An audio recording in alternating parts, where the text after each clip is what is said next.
Welcome to Native Calgarian and Mossy for listening. I'm your host, Michelle Robinson, speaking to you in Mohkinstsis in the Blackfoot Confederacy, home of the Niitsitapi, Tsuut'ina Dene, and the Yiharhi Nakota. I talk about history, current news, unheard news, book clubs, with special guests to give local or national issues a voice through an urban Satu Dene lens. My life's work will be to honor the voices of my ancestors and next generation with humor, love, and truth. Reconciliation is work, not performance. May we honor all Indigenous voices with that courage. Today is November 28th, 2024. Welcome to Native Calgarian. If you enjoy hearing Indigenous content by this Satu Dene woman, my Patreon account is Native Calgarian, where you can pledge and support. Thank you, previous donors, for showing your support. For those who cannot afford to give, I'd love to hear from you at nativeyyc@gmail.com, where you can send in your comments or questions. Also, giving a review helps whatever medium you're listening from. I have a YouTube channel that you can go and subscribe. Go to nativecalgarian.com for the latest podcasts and pin posts on social media. And always remember to share the things you learn to your network. Oki, naganago, meko chechestukom aki.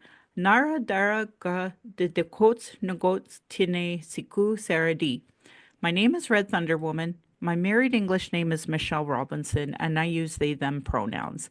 My Dene lineage roots me up in the Great Bear Lake tribe of Treaty 11 in Delaney. I'm a native to Turtle Island, and my Dene nation is uninvited to this area of Clinchotine Indahe, meaning Many Big Dog Town, named after the Calgary Stampede. I was born in Calgary, or in Blackfoot, Mohkinstsis, is Michelle Elliott, an English name which has afforded me privilege in an English colonial world. Acknowledging proximity to whiteness is important because the darker the skin, the more racism a person experiences in colonial spaces. My late great-grandfather is Milo B. Wolf from Delaney. His daughter, Alice, is my now late granny. My mother and I are Northern Slavey Dene, or Satu Dene, but my Indian Act and Post status card by the Canadian government says Yellowknives Dene. Through my father, I am a daughter of the Mayflower and a daughter of the American Revolution. Having a Canadian Indian Act and Post status card is a colonial construct by Canadian policies meant to divide Indigenous peoples' inherent rights. Indigenous Two-Spirit, or the Indigenous 2S LGBTQ community, and Indigenous women are at the bottom of the Canadian socio-economic ladder because of colonial trauma, imposed poverty, racism, gendered violence, and land theft. According to the Quality of Life Report for 2024 from the Calgary Foundation, life is harder if you are part of a racialized group. 42% of members don't even have timely access to culturally appropriate healthcare and well-being. I'd say like 99% of us who are Native. 40% of members of a racialized group can't find suitable employment, which is up from 31% last year. I'm not a social worker, an elder, or do I speak on behalf of all Native people? But I can share my journey as a ADHD Dene mom living in this colonial, misogynistic, racist, ableist world in 2024. Getting to the tail end of it, though. As a trauma-informed Dene woman who attempted to run, joined harmful colonial parties, spent money to be at expensive conventions, left my home to travel to those conventions just to vote on incomplete policies that still allows colonial incarceration, a denial of justice, denial of health services, racism, colonial trauma, and genocide of Indigenous and Black peoples, I have work to continue, reports to advocate for, and attempt to work within these systems meant to harm me and my community. I think of all of this today, and I hope we honor the many Indigenous lives lost for the so-called country named Canada. I hope everyone sees their role in the importance of stopping harm, and as a citizen, see your role in reconciliation and as a treaty partner. Pride Month should never be 1 month. It's important to understand that the straight agenda and gendered violence was and is forced on these lands by Christian outsiders. Land acknowledgements are critical for creating a safer space for Indigenous, as well as honoring the host as the guest and acknowledging your role as a treaty partner in this so-called time of reconciliation. Can they be performative? Of course. It's important land acknowledgements have meaning. Otherwise, you're just creating more harm. I encourage all to introduce themselves with an acknowledgement of their ancestors, your story of displacement, how you perceive your role as a treaty partner, a citizen of Canada, a refugee, or other land displacement, so we as Indigenous people know how safe you are to be around. If you won't pronounce your local Indigenous nations' names, won't say your pronouns, your story of origins, acknowledge stolen lands, won't acknowledge imposed economic oppression or your role in reconciliation. I determine how safe you are to be around my community, my family, and definitely me, because we face the most colonial violence based on ignorance or worse, willful anti-Indigenous biases. Understanding the land acknowledgements and their importance is Indigenous 101 because it immediately addresses colonialism, oppression dynamics, broken treaties, and lies taught today in Canadian schools nationally. That's why settlers and those who call themselves Native Calgarians, or whatever town you're from, you show me you have no Indigenous 101 understanding. I always are plugging Jesse Winte's book on Reconciled to explain a lot of this, so I hope you consider that or other Indigenous authored books. Land Back is a movement that could save the planet from climate change created by colonialism, but it would be a part of a treaty partnership, part of meaningful reconciliation, and honoring global initiatives like the United Nations Declaration on the Rights of Indigenous Peoples. As a former drafter, I'd be happy to teach you more, but you'll have to pay me. So go to nativecalgarian.com for more. I'm really lucky today because today I have just a whole Indigenous crew here from Ancestral Science Podcast. So I'll let you all introduce yourself in your way and we'll go from there. Emo, go ahead. Yeah. All right. Danit ada, danast ada, danast ada. Hello one, hello few, hello everybody. Size mekadik adze ata. My name is Redfoot. I am from Tsuut'ina Nation, and I edit um, Ancestral Science Podcast. And And you have a really cool business. oh, yes. And my business is Limelight Multimedia, which is a multimedia based business. I do audio, video production. I also do graphic design, websites. Ooh, what else? Oh, audio, and video rental. Um, yeah, photography, videography. And this weekend, I'm doing the Christmas portraits for Authentically Indigenous on Sunday. So yeah, I'll be down there. So See you there. see you there. That's amazing. I need to get myself some new things, so I'm super excited for that actually. Yeah. I'll Christmas be there shopping. Sunday. Yeah, yeah. Sunday it is. Where's that Alex, do you want to go market? next? Oh, sorry. No, totally. I'm jumping way ahead here. No, the No, market, we only want because to it's promote signed that. for today, and I was like, where is that anyway? Saw a sign for it today. Oh, it's at So, the Kirby Center downtown, across from the old Telus Spark building. yeah, Oh, that one. Oh, yeah. Okay. there you go. Yeah. Get all your Sorry. Christmas Anyway, shopping done. Yeah, go ahead, Alex. yes, yes. Uh, hello. My name is Alex. I come from a small community in Manitoba. I'm Cree from Wissquissy Peak. My Cree name is Sabe. I was gifted that name as something to always try and guide me in life. So try and live my life through a means of humility rather than anything else. Um, yeah, I think that's everything I got. I'm not as Hey, cool as emo. I have so many things going on. So Yes, you are. I know these two. They are totally way too cool. Corey, do you want to introduce yourself too? Sure, thank you. Miko Pahiso Nisigasen. My name is Corey, she, her. My mother's relatives are from the Jobin family from up north in Big Prairie. And my father is Polish Ukrainian.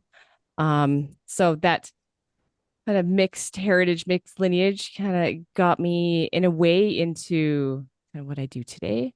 Like working on Ancestral Science podcast. I work at the Science Center as the manager of Indigenous Science. And kind of the thing that also started this was a little PhD in Indigenous mathematics, but it was like really looking at these connections and also differences between both Indigenous and global science, and really being able to, like, I'm humbled to be able to like uplift the voices of community and elders and knowledge keepers and really promote and highlight the depth of science within Indigenous knowledges because it is the OG science and it has been displaced and devalued over the many years. So this is our chance to support and weave these ways of knowing together because it's not about what's right and what's wrong and which one is more valid or less valid, but how what are we missing if we're not looking at all these different ways of knowing, being, and doing science? I So love it. it's a pleasure to Can, be can here. I mention something about that, Corey? Yes, you So can, the Alex. OG, so I have an Indigenous Sciences, the OG Science sweater, and I let my mom borrow that when she went on her trip to Ghana. And she said she got like three compliments, like from different airports, from people working there, like reading it, being like, "That's really cool. I like that." And then, she'd promote. But yeah, no, that's pretty cool, man. It's pretty cool. It's true. Science started from humans all around the world connecting with the land, with the cosmos, and with the world around them to survive and to thrive. And a lot of that has been appropriated and stolen and taken and commodified. It's Yes. important to recognize that and to reconnect with it. 100%. And Funny you should say that. We were all talking about Richard Van Camp because he just came here. And I was going through some of my books with him. And this one from June Helm, The People of Delaney, like that one, I'm like kind of half reading while I'm going through all of the other things I should be doing because I'm just like totally getting like these are my people, right? And I get to read that. And I have a young fellow who is at the U of C right now. He's doing tests. So he took a whole bunch of my books for my area about the Mackenzie pipeline and stuff like that because it's like, yeah, all of our, land was being negotiated and such. And it's like, no, this is no, just don't. Just don't. Why are we having this conversation? So and yeah, the last time we were talking, I was lucky enough to be on your podcast. So I appreciate that. And I'm glad that you're on mine. And I've been thinking a lot about how we would talk about science for you folks and what brought you into the science world at all. Now, obviously, Corey, you've already outed yourself. You have a PhD in math. And so I wanted to ask Alex and just wanted to know what about science just has you so pumped and excited? well, I've had the pleasure actually even today, working with school program that teaches kids about stars, the sky, um, things related to that. And so I've always been fascinated just simply looking up at night and seeing what kind of wonders the sky shows me during that time. But I really like astronomy because um, like wherever you are in the world, you have access to that. It's not restricted by anyone. No one controls that. No one can deny you that. And it's just even today learning how so many different places have so many different understandings of the stars, constellations, spaces in between them. It's a wonderful thing to just learn and to understand. And it's a really good way to start you into learning more about that area or that people or maybe even yourself. So that's what got me into it. And now we're here. I love it. Emil, what makes you love science? Yeah, I know you do all this multimedia stuff, so I know you're busy. That is its own definite, not just art, but science, I think, as well.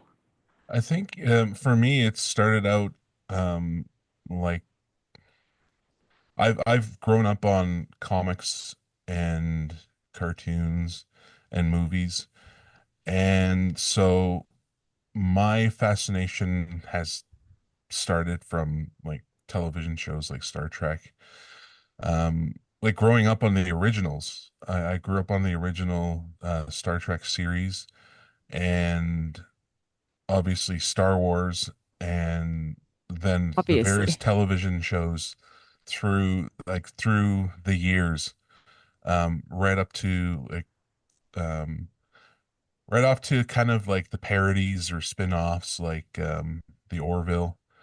Um, though I haven't got into Babylon 5 or Battlestar Galactica. Those are the ones that I'm like, um, or even Doctor Who. I never really got into Doctor Who either. Me neither. But yes, but for me, it's like Star Trek and Star Wars, or Star Wars and Star Trek, depending on what you love. Aha. I love Yeah. that. Oh my And God. just that fascination with that. There was always like the big words, and when you start using that in your vocabulary at school, people are like, "Whoa, this person knows what they're talking about," or something like that. And but I've never been good at math or science in school, Mm. um, because of the construct of that and putting things together like that.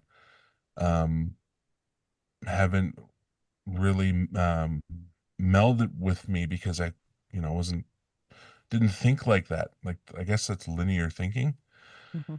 And my mind has always been, I guess they didn't know how to call it ADHD back then. So my mind was always somewhere else. And I always, ever since I was a kid, I was always able to see and talk to people that weren't there.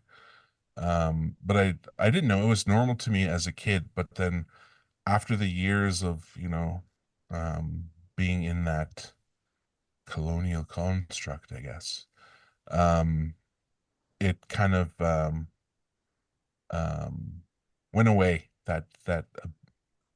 That stuff kind of went away. But every once in a while, it comes back when I'm not thinking. When I just have my mind clear and everything. And anyways, sorry, long story short, yeah, science for me, and just thinking, thinking and wondering about, you know um science, right down, like, molecules to what you can actually see, from what you can't see to what you can see. Yeah. And that's why even spirituality is like that. Sometimes you can see it and sometimes you can't, so you just got to believe that it's there. I know a lot of our people really believe you can project your spirit outside of this construct right here. Mhm. And a lot of people think that's why when you look at North America, it does look like a turtle. And I remember the first time I heard that, and I thought, holy, that makes sense though, if people can do like that, projecting. And I have a funny story for you. I watched TikTok, and there's this new a cab driving medium, and he was telling somebody some spirit Oh, that he was seeing, and the spirit was young, and it died prematurely from like a CF or something like that. And he was so angry because he like just missed the new release of Star Wars. So he's like, ah, can't believe I died before I get to watch the new Star Wars. And I'm Oh like, that's wow. gonna be me when I die and I haunt people. I'm gonna be like, I can't believe you made more Star Wars without me. I know, right? I hope they could see it. Well, does the cab driver like drive around spirits or Well, he drives around, and then you know how when and they just hang somebody out? gets in the back and they're like have like I don't know their dead auntie or something with them. He's like, "Hey, do you believe in like psychic abilities?" And like he had a few folks that are like, "Nah." And he's like, oh, "Okay, so like this person," and he would start describing them. They'd be like, "You don't know anything about that?" No. And then they start crying. I'll cry almost every single No, one. I love them. So Okay, what's this called? It's just a guy on TikTok. He's a But cab driving psychic. oh Yeah, my gosh, I medium. need to find this. Yeah, he's pretty funny. Love it. Yeah, I watch all the spooky stuff. Like, so I just watched some lady from the Blood Reserve going through the American Hotel, and they got scared, and there was like the scream in the background, and they were like, "There's the scream!" And I was laughing because I'm like, ah, ha, ha, ha. That sounds like somebody's playing that for sure. Totally. But I would never go in there at night.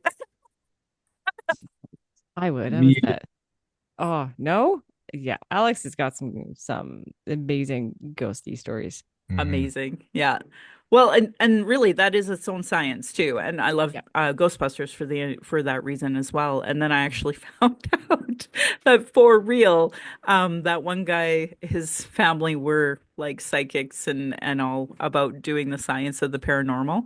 So The I'm like, occult. Yeah. oh, that's so funny that that's where Ghostbusters really came from. So I enjoyed watching that as a kid, obviously, but the older I got, the more I got interested in like bending spoons and stuff like that, and people who really could do it. And then they did it on The Matrix, which was even cooler. So There Validation. is no spoon. that's Yeah. right.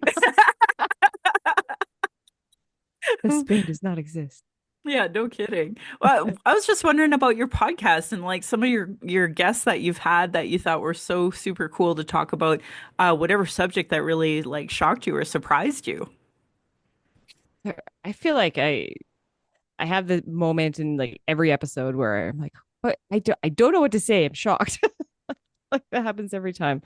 Uh yeah, I really like the navigation episodes. Like when we were talking to any of the uh, Hawaiian mathematicians talking about just you know, it is in this work, and I'm sure, it's common everywhere, but that imposter syndrome is real, especially in math.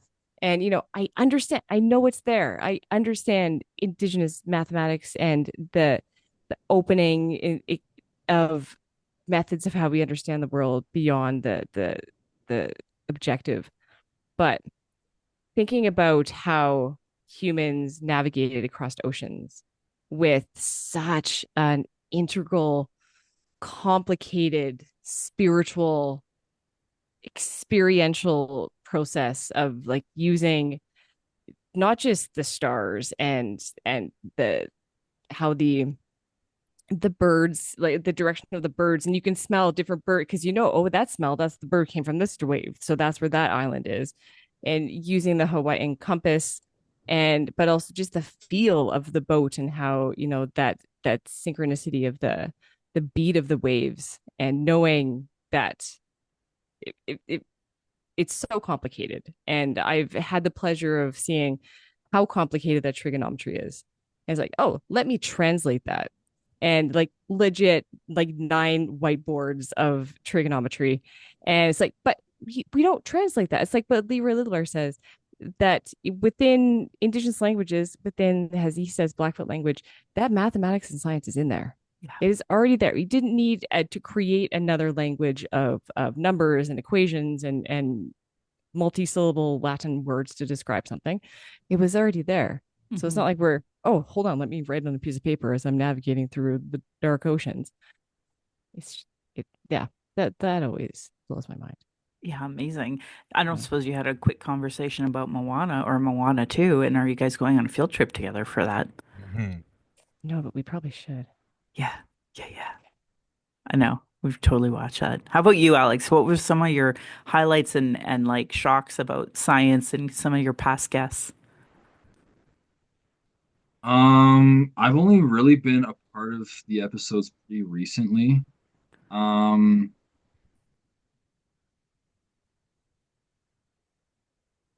um, The one that we were on the with Daryl, we were pretty involved in that one when the food sovereignty one.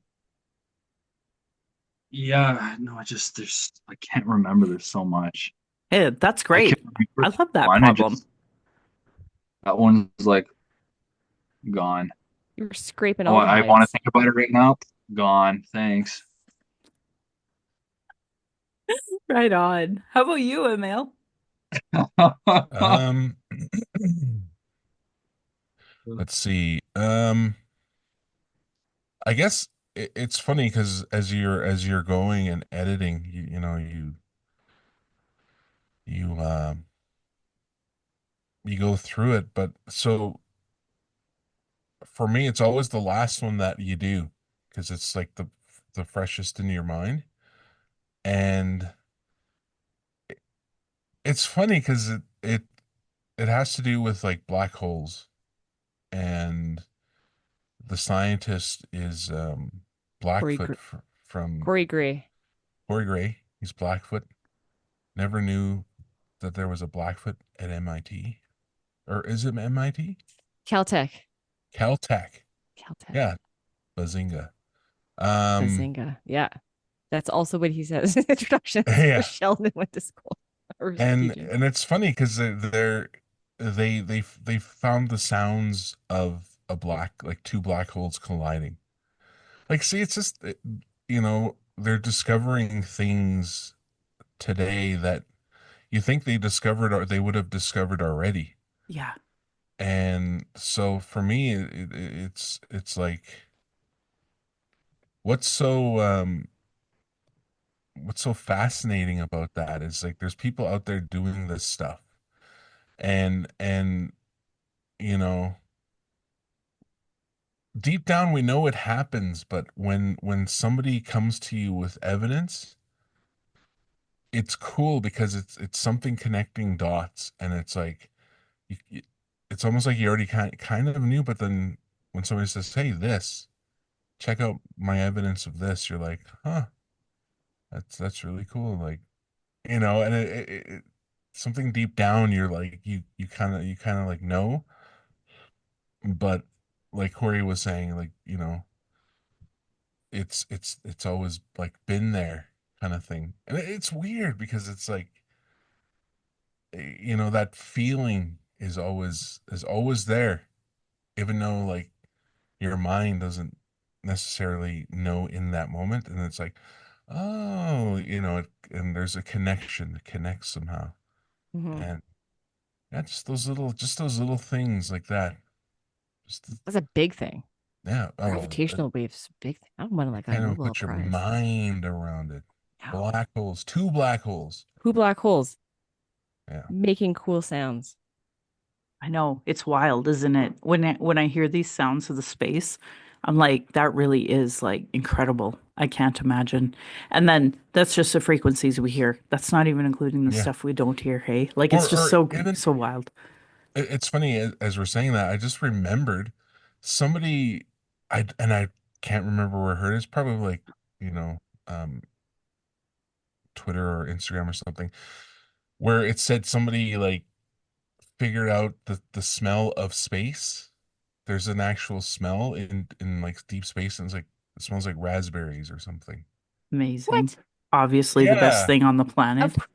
of course it smells like raspberries. And then they're like, I'm like, that can't be real. And I was like, how do they measure that? And it's like, you know, Emo just wishing it was pickles, hey?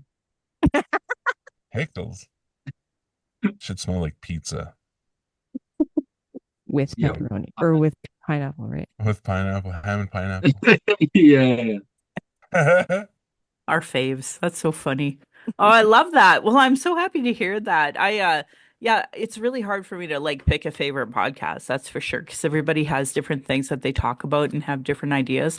My latest one actually is Seeds and Sashes, and they're Métis up in Edmonton, and they're working on the heirloom seeds actually for giving away, literally giving away to everybody. They want everybody to have food sovereignty, right? So, and I That's just think of huge. folks like that and just think, holy Hannah, that is a really good goal to be working on. And I like we all have to do a million things, and I don't know why I picked a like reading as my thing right now. So just getting ready for the 2025 book club, and I'm all in horror right now, so I'm just like, can we have a Stephen Graham Jones like year? Is that okay?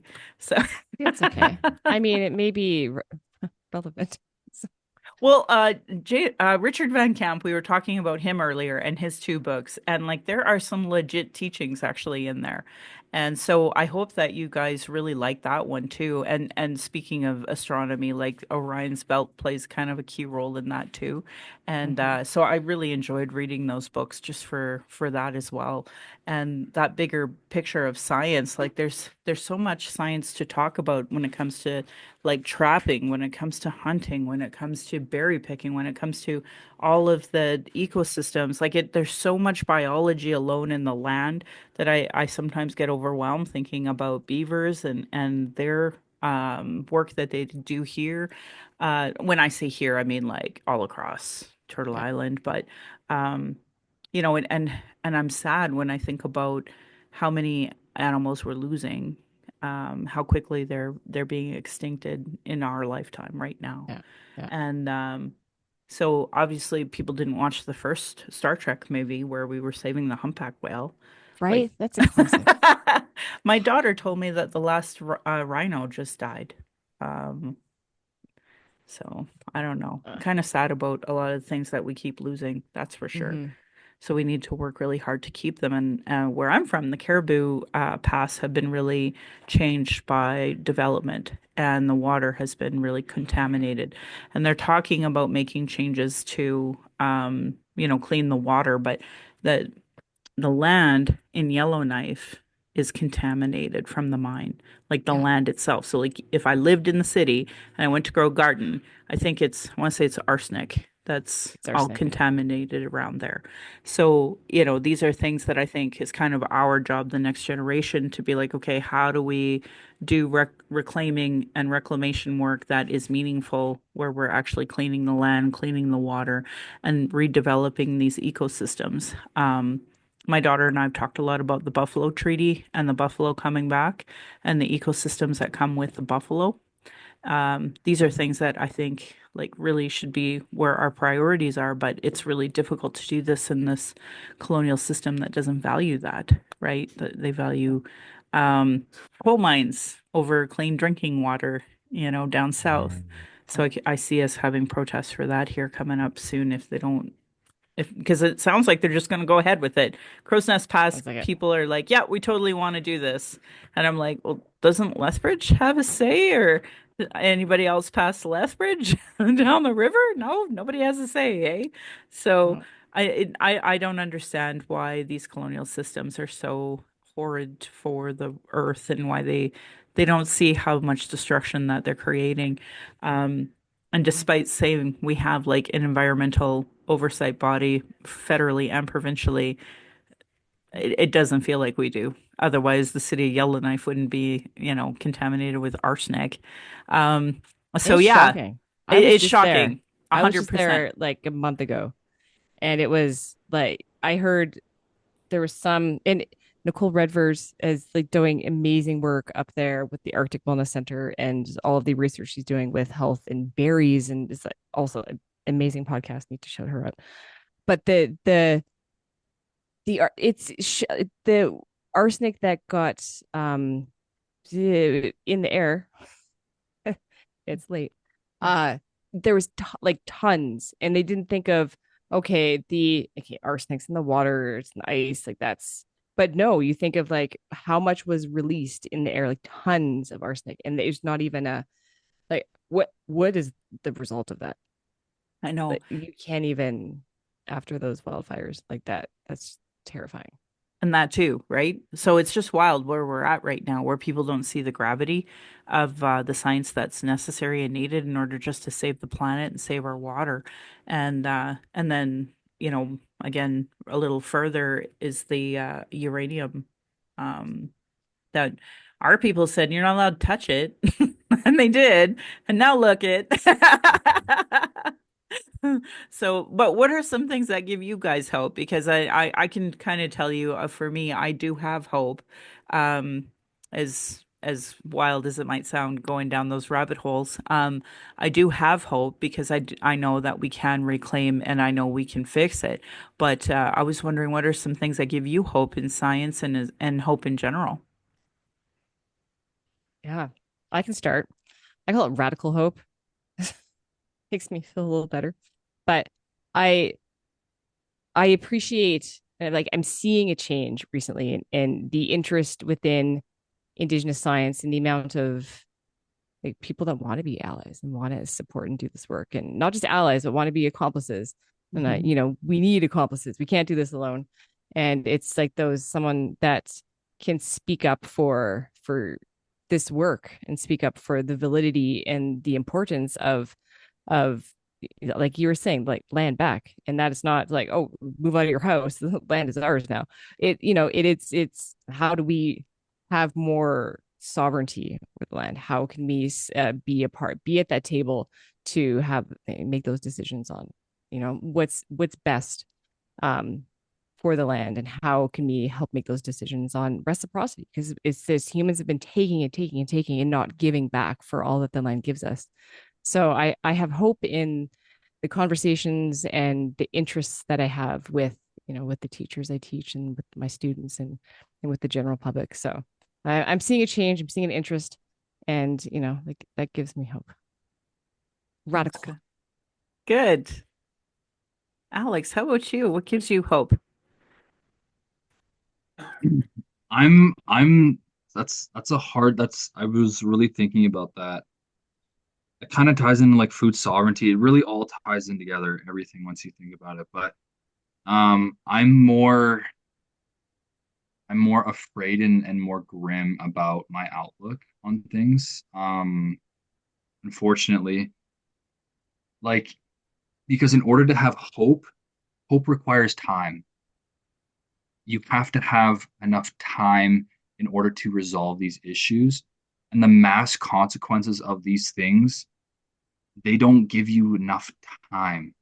You don't like it is absolutely insane that we have nothing to do with what has happened up in by Yellowknife, and yet we're talking about how to fix it.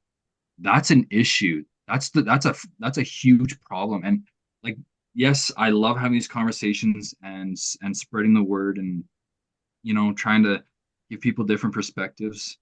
It worries me because yes, I we can get there, but in the amount of time we have, I don't know if we will. I Mm, really, I something that's a thought that keeps me up at night. yeah. Um, it's You know, scary. I do believe because we are post-apocalyptic people right now, right? Like we had a way of life and it's been absolutely changed and uprooted. And I suspect, because I just find it funny when settlers are like, "Oh my God, I can't believe we voted in this person. I'm so moving." And now we're gonna have wars and all sorts of stuff. So I just suspect a lot of the settlers are gonna leave because they're like, oh my God, I just can't deal with this, and I'll go. And so we'll still be like here to pick up those pieces anyway. And so I think the more community we make within ourselves and fall back into our nations and start doing meaningful community building there, away from the Indian Act and such, like that's the best we got. I know in the podcast that I was lucky enough to be a guest on with yours, we talked about how 80% of the natural environment of biodiversity in the globe is really controlled by indigenous people. 20% to 80% indigenous people, I think is how it works. I can't Yep. quite remember that number, but I just know what we do maintain is what's going to keep the earth. And I truly, and I, I also believe in star people. So I think that the star people will know we tried. That we were doing the work, and especially Ancestral Science podcast was definitely doing the work of trying to get that out there. And I wanted to commend you all because I think that that bigger picture is that I'm in a lot of activist circles and they're all settler and it like I'm already rubbing my head just saying those words because I know they think with a settler colonial mindset, right? So for them, climate activism is still them in charge of it. And unfortunately, that's the problem, Mhm. right? Like they don't get it. So they don't understand land sovereignty. They don't understand maintaining the land. And they certainly don't have like their DNA and blood telling them how to maintain this land. Like not in them at all. Right? Like, oh my God, but I was still born here. I'm a native Calgarian. That's not, they don't get it. They don't get it.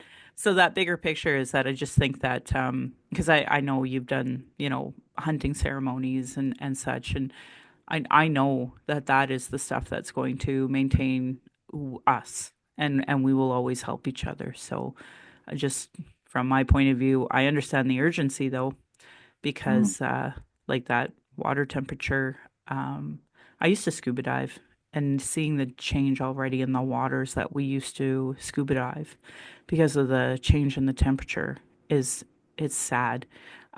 Where I used to go diving, great whites were never ever spotted. Now they're being spotted up here in off the BC coast, and they were never that far north. So, yeah, just things like that. Emil, what about you? What gives you hope? What Um, science is that um, rooted into? I think what gives me hope is taking the human factor out of all of this. The planet will always be okay.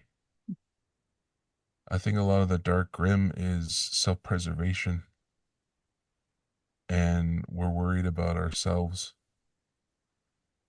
But in the bigger things, we hurt ourselves. We're getting rid of ourselves. But then you think about it, the world will self-adjust, and that's what it's doing every day is self-adjusting. And the world will be all right. We're not necessarily going to be. Hmm. But if you look for hope, it's always there somewhere. Hmm. So for me, I guess that's my hope is knowing that the earth will be okay, even if we're not. Yeah, that's fair. What do you guys think about our concepts of space travel and going to Mars and going to the moon? I see it through the lens of colonizers trying to mine precious minerals that we have no business doing. But what are your guys' thoughts on you know, traveling to Mars or the moon? Or you got to answer this one What, because me? we've talked about this. Yeah, we've talked Yeah. about this briefly, but it's yeah, no, Corey, you gotta chime in. So, yeah, the two mine and two mine is just trying to think about. Yeah, it's like to make it mine, but to mine would make it mine. Yeah. Um, Mhm. it let's just mess up this world and then let's just go to another place and do the same thing. Where it's just that lack of humility and too much ego, and that's a I was gonna say something else, but and it goes to Alvin Harvey's episode of Space Justice and those like we don't think of the protocols of going into space. There's not a concept like should we who do we talk to or what do we like that? Why are we mining the moon? That is ridiculous. That is our grandmother. That is blows my mind and makes me incredibly angry that it's so glorified that it looks cool. It's like, oh, let's mine the moon. How romantic! Instead of if we're mining the moon for minerals or materials to build 3D printers or whatever that may be. Why? Who is it? I will cite them later. But it's like, why don't we just mine here? Like there are landfills. Think of how much stuff. Like we could just it's reusing what's in there's so much stuff in landfills, but it's just not sexy, right? I That's the know. problem. We It's have like so we're much garbage, man. So much garbage it's that just we could this reuse if we like thought of it in that way. It's wild to me that we don't. no, it's just like recolonizing everything. It's I the let's just know. put it in the past and forget about it. Move our egos forward in a phallic shaped station. Sorry, I had to say it. I I won't say it. Emo. I'm curious your thoughts. Um, yeah, yeah, exactly what you're saying. It's kind of a lot of things get romanticized that don't really turn out sometimes the way they think. And Yeah. yeah, I think that's what it is. It's just let's go somewhere else to do what we did here, there. And that's kind of what I think about like Mars and when you think about like the movies and the things they're doing, the things they're preparing for. Yeah. Um and yeah, there's got to be a different level of thought when it comes to exploration like that. And that colonizing construct that way of being needs to change. I 100%. mean, not going back to it, but like Star Trek, it's exploration. It's it's exploring. It's exploring strange new life, and in those shows it's like reaching out to different planets and trying to unite the universe. Mhm. And that, those ideals are beautiful. Um, but it's like, okay, it always gets darkened by, like, by something, by want, by need. I need this. I need to get Mm. this. What kind of riches can we get from the moon?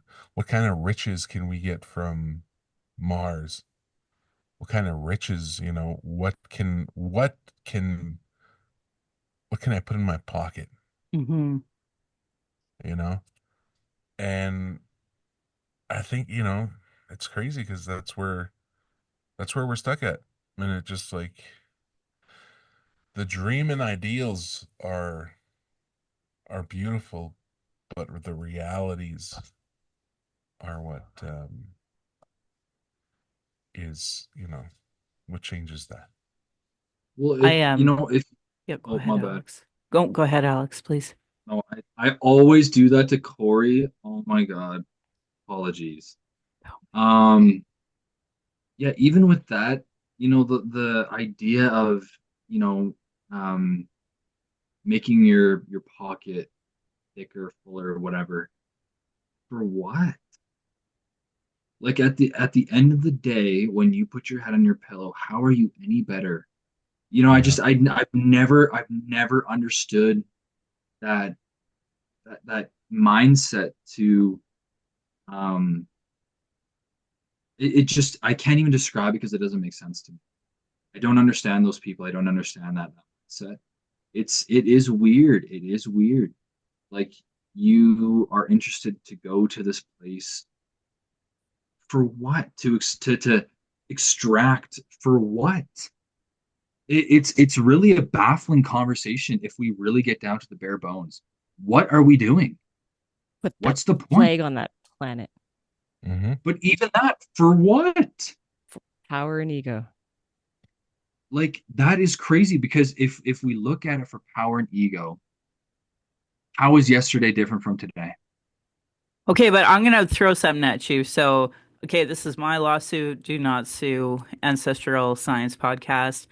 Elon Musk has his money because he exploited Africa and exploited those people, exploited the lands, Mhm. and now he wants to go exploit the moon. So like that like settler colonial ego power belief system, it's just like it's like next level. And what's ironic is like we need him to be focused on how do we get rid of, nuclear waste? How do we get rid of the landfill waste? That's where we need his head thinking. Space waste. Half of Yeah, that is his.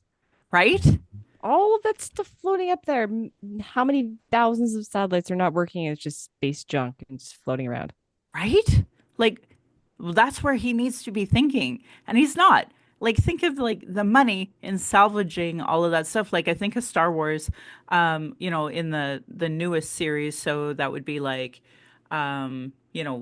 where you have Rey salvaging from all the Imperial like starships all Mhm. of the things of importance. So like literally that's what we can already start doing with our landfills and with the nuclear waste that we have. Like the reason why we have nuclear waste is like, okay, well, as the technology develops, we'll be smarter and we'll figure out better ways to get rid of the waste. Well, it's been a few decades now, and we haven't put any effort towards that. But going to the moon or going and doing like space travel, that seems to be the priority. So, that's where we need this ego and power to be thinking, but they just don't think that way. They just want more and more money, more and more control. They don't want it to be called the moon. They want it to be called the Musk. Oh, don't Oh, give him any ideas. Oh Yeah. no. trademark it. No, just So gross, hey? So gross. yeah. There'll be a big It's Starlink logo on the moon. Right? Like, Give them oh, ideas. Advertising.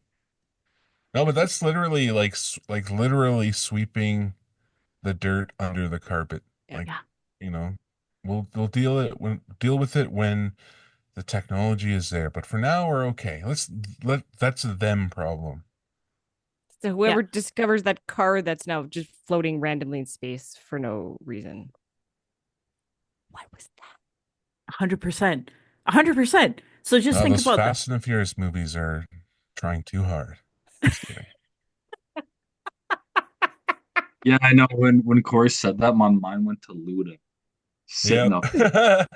Yeah, yeah. Oh my goodness. You Hmm. guys are so much fun to have on this podcast, and I'm so happy to have like these conversations. I want to ask you guys, is there anything else you want to promote today? Check out the pod. We're everywhere. Get Nice. your podcast, Ancestral Science. 100%. Go to Telespark too. Yeah, go check out the new Quantum Sandbox 2.0. It's pretty cool. Lots of indigenous science in there too. Nice. And we have the obviously this weekend, everybody's going to the authentic indigenous holiday craft market because of course we have to go buy all of our Christmas stuff for each other. So And hug everyone. I go ah, there like mostly to just hug everyone and then Mm. buy some beads nice. I for love it. me. I love it. I mean gifts. Gifts. Yeah, yeah, yeah. And Books. check out Emil, are you what are you saying? No, you're doing the photos. Can you Doing sing? the Christmas photos on Sunday. Can We I want to get sing? we want Emil back on stage. Oh, actually, I'll be performing on Wednesday at the Alcove for the Calgary YYC Cipher Club. They asked me to perform a song or two, and I'm trying to get back into that. So I'm going to be performing next Wednesday at the Alcove. Love Yes. it. Love it. Happy to hear that. Nice. How about you, Alex? What's coming up that you're excited about?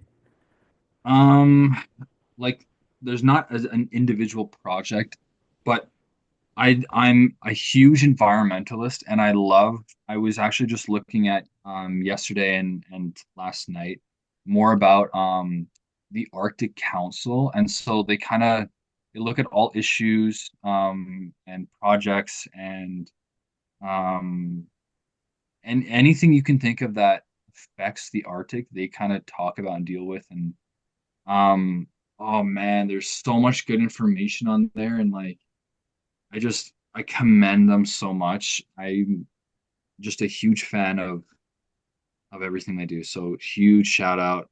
Super happy to have come across them. It's that makes it makes my heart happy.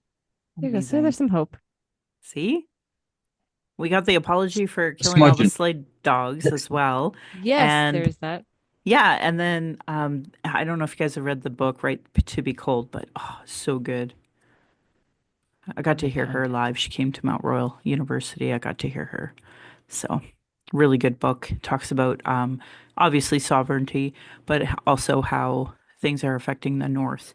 And then there's like an Angry Inuk movie documentary that talks about that a lot. And she has a new one, I think, about tattoos that I want to see. So, yeah, really lots of cool stuff going up in the north as always. So I know I got to get my daughter up there. They're really excited to be up north, and I'm like, "Ah, it's just so you just have a romantic idea of what it is, and they're Mm. like, I don't care, and so they're gonna get the red seal and leave me, and I'm gonna have to move up north after this. I love it up north. No kidding. Well, thank you all for being on mine, and I appreciate being on yours. And for folks who are listening, Ancestral Science Podcast, I hope you've been seeing me sharing it on social media, and please listen to it as well because they have way too much fun and way too many cool guests, and I love that about them. So, yeah, thank you all for being on my podcast. Thank you so much. This was so fun. It's always great Happy to to talk be to you. here. Appreciate it. Thanks, Emil. Okay. Silent. Yeah. That's okay. Too cool. Right on. All right, folks, thanks for coming on and just know that you're welcome back anytime. And yeah, this will be one of those things that I can't wait to air. And yeah, I'll find that cipher and share it in the meantime so that people can see it and yeah, promote that until it gets aired because I actually think it won't get aired until like January now. I can't believe how many podcasts I have going on, so I'm super excited about that. Good. Yeah. All right, folks. Have a great night.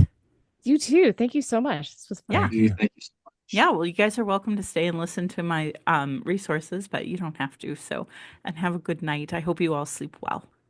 Too. Stay Thank you. warm. Hope the puppy Yep. stays warm. Yeah, me too. Yes. Yes.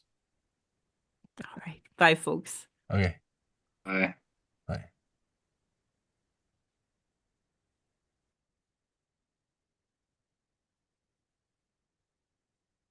Those are such good folks. I'm so glad that they were willing to come on. So please listen to the Ancestral Science podcast because they're just amazing folks. The new Indigenous Book Club obviously going to be out. First month we're going to do the missing burial and the report that just came out basically last month. And then for the second one, I'm going to do the Senate report for the discrimination that Black people face. I think that's going to be a really important report. And then message me if for the Zoom link, and I will happily send it to you. I'm also going to promote Settlers Book Club because they also have a lot of the books that I'm reading. And so if you can't join me on the second month of or the second Monday of a month, maybe you can join the Settlers Book Club and be able to read the books there too as well, and read it with folks who are unpacking everything that we haven't been taught. So hope you enjoy my book club, hope you enjoy their book club, and I hope you enjoy the Ancestral Science podcast. I know I do. The Reconciliation Action Group this week especially has been putting out some really great information about the police budget, and we're going to have an upcoming event that's happening in the new year. So I hope you're looking out for that and join us. Probably be on child welfare apprehension. And yeah, some good things happening there.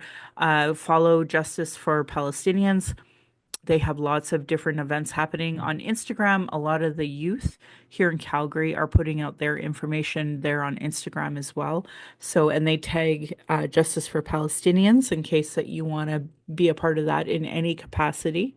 And if you don't have a reconciliation action group in your area, make one. Make a committee. Make it at your work.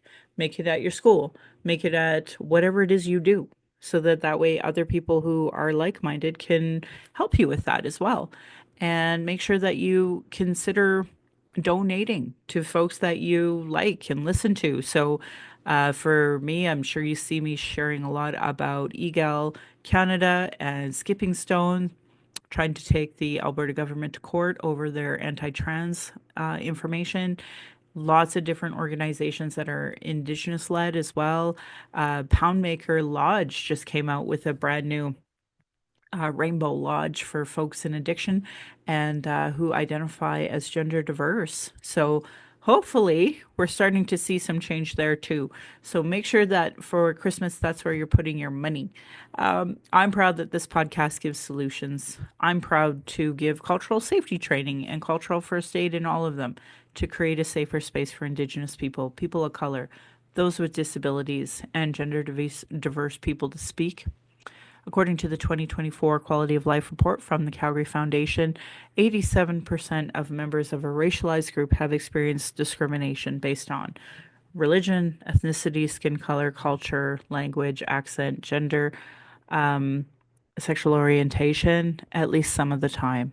50% of Calgarians claim to be committed to anti racism, diversity, equity, and inclusion. But when we put out a call out for folks to contact their counselor or school trustee about something racist, I don't know if they're doing it, that's for sure. So check out the Quality of Life report from the Calgary Foundation if you would like to learn more about some of the other issues that we're all facing here in the city. I want to also give a shout out to heretohelp.bc.ca. Cheryl Ward, Chelsea Branch, and Alicia Fritkin put together What is Indigenous Cultural Safety? Why should I care about it? tons of information about that, especially in all of the books that I talk about as well. These are cultural action tools, cultural first aid. So consider that as part of your reconciliation work and settler understanding. I'm just lucky enough to highlight and repeat it here. Internalized racism or lateral violence is another form of violence Indigenous and marginalized folks experienced by the structure of racism imposed on these lands. RacialEquityTools.org has tons of resource files, including what is internalized racism. Donna Bevins does that. So again, another person you can, slide some money towards. Do's and Don'ts for Bystander Intervention by American Friends Service Committee. So that's afsc.org. So this is what you would do if you've seen people being mistreated based off of racism. And we have almost 90% of Calgarians facing that, but I don't see the rest of the non-racialized Calgarians doing the work to help folks when they're experiencing that about what to do. So this is the resource for you. If you see or experience racism in Calgary, you can report it at acttoendracism.ca. You can text at 587 507 3838. I would love to hear, folks, what you think of this anti racism leader and becoming one. YouTube, 45-minute, an hour long YouTube presentation. I have talked about it endlessly. The anti racism organizational lead for the city of Calgary put it out there. So, who's watched it and what did you learn? What are you implementing in your life that's based off of that presentation? For folks in Calgary, we have some Black Lives Matter activists, Taylor McNally, Adora Nofort. They're being legally targeted by our injustice system. And you can go to Stop the Stack YYC to learn more and to donate if that's where you'd like to put your funds. Indigenous have been talking about our issues, sharing our traumas in reports, commissions, public hearings, just so it couldn't be regularly disregarded, no more. Honor our words, honor the treaties. Listen to your politicians. I have, for many years, talked about how your vote matters and how it can directly negatively impact people. And I have listed endlessly the Truth and Reconciliation Commission report, the Royal Commission on Aboriginal Peoples, the National Inquiry on Missing and Murdered Indigenous Women. I have spoke about and educated the Reconciliation Action Group about the Treaty Right to Health and the National Indigenous Economic Strategy. There's tons of reports that give the solutions. It's just that settlers aren't doing the work and implementing them. And they're certainly not voting for people to do that work. So, this is a form of abuse called gaslighting. And we are experiencing extreme racism by all the colonial settler institutions. I was lucky enough to actually talk about that the other day when talking about how these, how Indigenous frontline experience burnout differently because of the colonial structure and settler racism that they have to work within and experience, which just perpetuates and creates more harm for Indigenous people trying to access this healthcare. And it's not for us. It's perpetuating colonial trauma. So anyway, there are lots of articles on how non-Indigenous Canadians can be allies. The Calgary Foundation also has a great ally toolkit.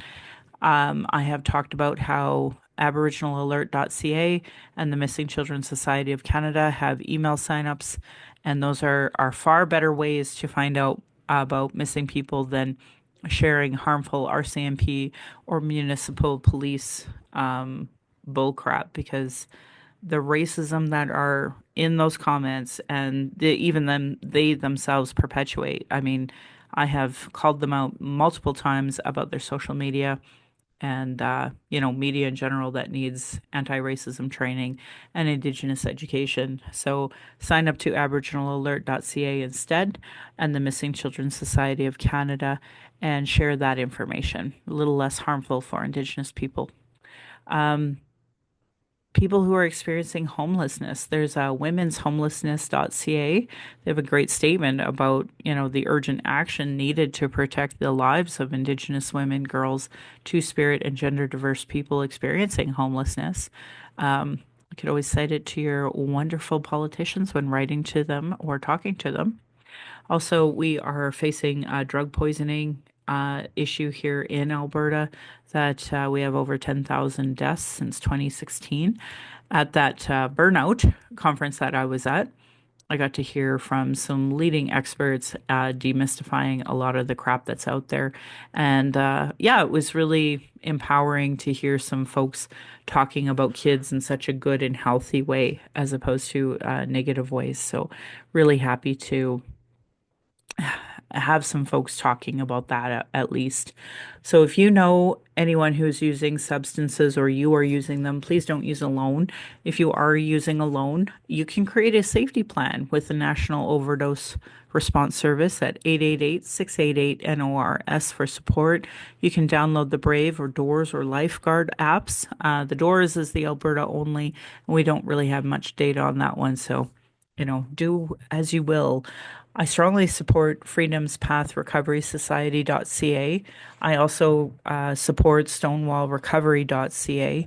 So these folks are queer friendly and anti racism, and they do addiction recovery. And there is the new Pound Maker Rainbow Lodge as well. So if you're more in the Edmonton area, lucky, give it a go. Hopefully it'll work. If you're experiencing any distress after anything I talked about, there's the First Nation and Inuit Hope for Wellness helpline at 855-242-3310. It's open 24 hours a day, 7 days a week. They also have hopeforwellness.ca as a website with a little text prompt.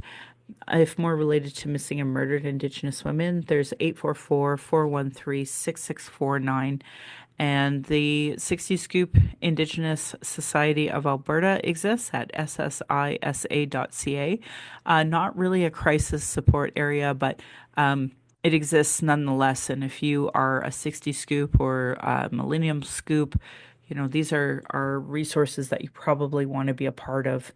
Indian Residential School Survivor and Family Hotline is 866-925-4419. Kids Help Phone is 1-800-668-6868. You can also text at 686868. The Native Youth Crisis Hotline is 877-209-1266. The LGBT Youth Line no longer exists, but you can text at 647-694-4275 or go to youthline.ca for more. For other non-Indigenous support lines, there's usually a distress center line in your area, a functioning 211, or the new national number of 988. You can also text 988, or you can go to 988.ca. The following are 2S LGBTQ supports here in Alberta, across Canada, sorry. In Toronto, there is a new pilot being led by the Two Spirited People of First Nations. You can find out more at twospirits.org. But basically, if you are located in Division 14 and you need a mental health crisis or wellness check, you can just call 211 and not have cops come. My international friends, thank you for listening. For my American friends, the Two Spirit Identities, strongheartshelpline.org, 1-844-7-NATIVE or 1-844-762-8433. itgetsbettercanada.org has tons of resources for 2S LGBTQ. Just a warning for the QT BIPOC. I've seen some of the organizations listed in Alberta, and not all of them practice anti-racism nor have Indigenous education. So you may want to try the Missing and Murdered Indigenous Women, Girls, Two-Spirit, and Trans hotline instead. Violence is my everyday reality. Every Indigenous generation has faced it. This is self-care, how I take my power back. It's why I started this podcast, to speak freely without interruption, without tone police, leadership shaming, without gaslighting questions. As many people don't want to hear an Indigenous opinion. Sure like to tell us theirs, even if they know nothing about us. Colonialism, constant surveillance of our people, our vigils, and our rights. I share this information. It's unacceptable anymore. Learn about being trauma informed. Folks like me are dealing with internalized racism, and there are gatekeepers that survive off the status quo. Folks who are really in the trauma, and they stop folks from being able to do the work and deplete personal resources. Internal and external racism is an everyday reality for me, Indigenous peoples, folks with disabilities, QT, BIPOC, and others. Masi Cho to my ancestors. I know my granny's up in heaven. It was just her birthday the other day, and my Aunt Eileen got her Lifetime Achievement Award, and I sure hope that I Granny was happy from, up above looking down at us all. And I want to say thank you to my mom for what strength looks like through your example. I don't know if I could live through what you did. I want to thank my dad for teaching me to be strong and blunt, my stepmom for showing me her proud Austrian family culture and roots, to my husband. I want to say thank you for not just editing and producing the show, but being my husband, being my childhood friend, being the father of our child, and my support down this journey that I've had. You have witnessed decades of racism and sexism. To our child, we are blessed to learn from you daily and honored you chose us. You give me daily accountability to be a better and stronger person. I just hope my family will be proud in the future of us trying to discuss these present day issues. I want to honor the Blackfoot. The elders have been very kind to me on my Red Road journey. Red Crane taught me how to pronounce my spirit name in Blackfoot. Leonard Kenny taught me how to pronounce it in Satudene. My humblest apologies to the elders and language keepers as I try to learn. My Patreon account is Native Calgarian, where you can pledge and support. Thank you, previous donors, for showing your support. If you value listening or watching and can afford to give, thank you. For those who cannot afford to give, I'd love to hear from you at nativeyyc@gmail.com, where you can send in your comments or your questions. Well, I also have a YouTube channel that you can go and subscribe and see everybody's lovely faces. And you can go to nativecalgarian.com for the latest podcasts and pin posts on social media or wherever you get your streaming services. I really want to do one of those moments of happiness that I have seen. Right now, it's quite cold in Calgary, and there's hoarfrost everywhere, and it's snowing. And I just think that there's something inside my DNA that loves this, and I know my child does. I know they are over the moon that it is nice and cold and that we get to have this beautiful frost-covered life right now. And for folks who've never experienced it, I'm sad for you. Haha. Too bad. So sad. But yeah, just so you know, it comes at an expense and it's my headaches. I got whiplash a few times, so that's why. And then I always end by giving side eye to those Calgary rabbits. You're lucky I'm not tradish. My beautiful cousin once responded, "Or you'd be in my dish." Thanks, folks, for listening. I hope you enjoyed it, and Happy New Year.